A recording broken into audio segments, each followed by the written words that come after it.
A língua portuguesa tem fósseis, palavras ou construções que vêm de outras épocas e preservam qualquer coisa que já desapareceu entretanto e que ficou como um fóssil na gramática ou no léxico da língua. Vou dar 10 exemplos destes fósseis e são exemplos de vários tipos. No fundo, vamos ser os geólogos da língua, ou os arqueólogos, vamos ser o Indiana Jones da língua portuguesa e andar à procura destes vestígios de épocas anteriores. Devo dizer que um fóssil linguístico não é uma categoria linguística por si.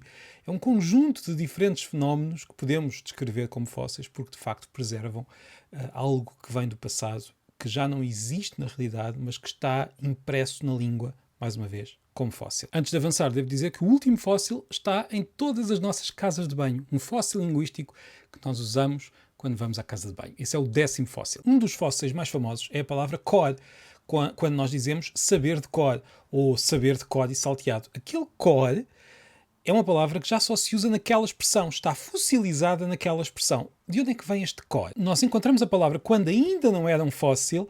Nesta página, por exemplo, nesta página do Questionário da Ajuda, podemos até aproximar um pouco a imagem para perceber que estamos aqui perante a palavra cor, e este cor, o meu cor, era o meu coração. Cor era coração.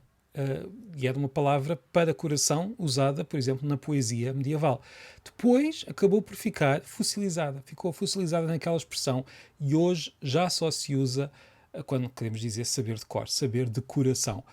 Tal como também acontece noutras línguas. Nós sabemos que em inglês e em francês também se diz algo parecido com saber de coração. Nós é que mantemos esta palavra antiga só nesta expressão, saber de cor. É um fóssil linguístico. Há mais exemplos de fósseis lexicais, mas eu quero dar exemplos de vários tipos de fósseis diferentes e por isso vamos avançar para o segundo fóssil desta lista. É um fóssil gramatical. Neste caso, morfológico. Estamos a falar daquelas formas verbais em que o que normalmente é u torna-se lu. Por exemplo, fazê-lo ou vê-lo, dá-lo. De onde é que vem aquele lu? Bem, o lu, L-O, era uma forma, também ela habitual, medieval, de usar aquele pronome naquela forma particular, naquela posição particular. Só que quando o verbo acabava em R, fazer, havia uma assimilação dos sons. Fazia fazê-lo. O lu não aparecia só aqui. O lu era mais comum, existia noutras posições. Mas o que acontecia era que este lu, digamos que assimilava o R e o verbo deixava de ter o R no fim e passava a ter aquele L parecido com o L do pronome que vinha a seguir. Olha, com o tempo, este lu acabou por se perder nas outras posições, mas ficou ali fossilizado precisamente porque se tinha colado ao R e tinha substituído aquele R e por isso ficou fossilizado nestas formas, como fazê-lo, vê-lo, dá-lo e este lu, na verdade, e há outros casos parecidos, isto são só exemplos. Este lu é este fóssil de uma palavra, de uma forma de um pronome já muito antiga, e há mais fósseis, como eu disse, isto são só exemplos. Vamos ao terceiro exemplo. Este é um fóssil material. Quando nós dizemos calcular ou cálculo, estamos a falar de uma palavra, ou estamos a usar uma palavra que queria dizer na origem pedra. Este cálculo eram pedras, cálculos eram pedras. Nós ainda sabemos disso quando falamos de cálculos renais, pedras renais. Portanto, o cálculo com o sentido de pedra começou a ser usado para calcular porque nós usávamos pequenas pedrinhas para fazer cálculos. E por isso o cálculo absorveu este sentido de fazer contas, de calcular.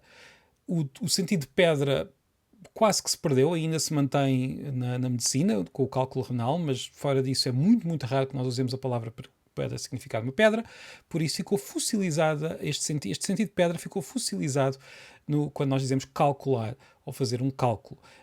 Aqui é um fóssil um pouco diferente, no fundo estamos a falar da etimologia da palavra, mas também não deixa de ser um fóssil linguístico. Vamos ao nosso quarto exemplo. Este é um fóssil famoso, o fóssil que está nos nomes dos meses, setembro, outubro, novembro e dezembro. Estes nomes têm origem nos números 7, 8, 9 e 10. E, no entanto, estes meses não são o mês 7, 8, 9 e 10, mas sim o mês 9, 10, 11 e 12. O que acontece aqui? É um fóssil de um calendário muito antigo, de um dos primeiros calendários romanos, que tinha apenas 10 meses, começava em março e o mês de setembro era o sétimo mês, o mês de outubro o oitavo mês, o mês de novembro o nono mês e o mês de dezembro o décimo mês. Depois o calendário mudou, o ano passou a ter 12 meses, passou a começar em janeiro, um dos novos meses, e por isso estes meses deixaram de ter os números, deixaram de ter nomes correspondentes aos números certos.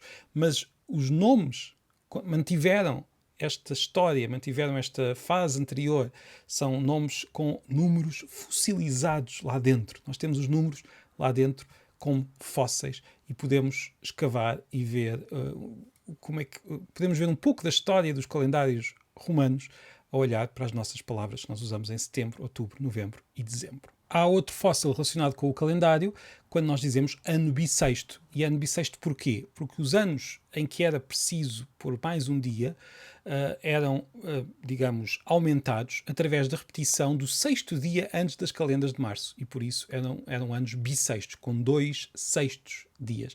Hoje já não acontece nada disto. O que acontece é que nós temos o dia 29 de fevereiro, que não é habitual nos outros anos, mas o nome do ano bissexto mantém esta prática muito antiga de repetir o sexto dia antes das calendas de março. Mais uma vez, temos velhos hábitos dos calendários romanos fossilizados na nossa língua. Também temos crenças antigas fossilizadas, neste caso na palavra inaugurar, que está relacionada com os sacerdotes que tentavam ver os augúrios de alguma coisa, se tentavam consagrar alguma coisa, ver se o futuro reservava algo bom para aquilo que estava a começar. Estavam a inaugurar. Portanto, temos os velhos augúrios aqui fossilizados nesta palavra. Vamos ao sétimo fóssil da língua portuguesa e, mais uma vez, são só exemplos. A palavra lunático, no fundo, é também um fóssil da crença de que se alguém tinha alguma perturbação mental ou um comportamento perturbado, no fundo, havia uma ligação às fases da Lua, havia qualquer coisa que não estava bem relacionada com a Lua. Por isso a pessoa era uma lunática, estava na fase errada da Lua, se quisermos. Temos aqui também uma velha crença fossilizada numa palavra que ainda hoje nós usamos. Vamos ao oitavo fóssil. O oitavo fóssil é um fóssil da medicina. Quando nós dizemos estar de bom humor ou mau humor, estamos a falar de velhas crenças da medicina em que no corpo tínhamos 4 humores e estes humores podiam estar mais ou menos bem temperados e por isso nós podíamos estar com os humores bem regulados ou não.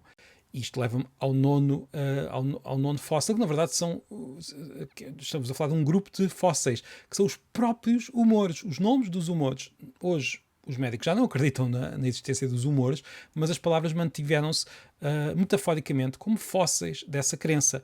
Temos sanguíneo, colérico, melancólico, fleumático. Temos os 4 humores aqui em nomes que descrevem, ou adjetivos que descrevem características das pessoas que estão relacionadas com essas velhas crenças. Hoje já não se acredita nos humores, mas as características relacionadas com cada um dos humores que circulavam pelo corpo, essas características continuam a ter o nome desses humores. E depois os fósseis tecnológicos. Temos aqui um exemplo concreto, o puxado autocolismo. Quando eu digo puxado autocolismo, nós estamos a carregar num botão quando antigamente nós puxávamos uma corrente e por isso esta construção, no fundo, é também ela um fóssil de uma fase anterior da tecnologia que nós chamamos autocolismo. Já agora digo-vos que autocolismo, o nome que nós damos cá em Portugal a este aparelho, é muito interessante linguisticamente porque tem ali um mistério lá dentro, mas eu não vou revelar, isso fica para um dos próximos vídeos em que vou falar do autocolismo e também da história da língua grega. Fica aqui o convite para que sigam aqui o canal e para que partilhem já agora este vídeo. Até breve.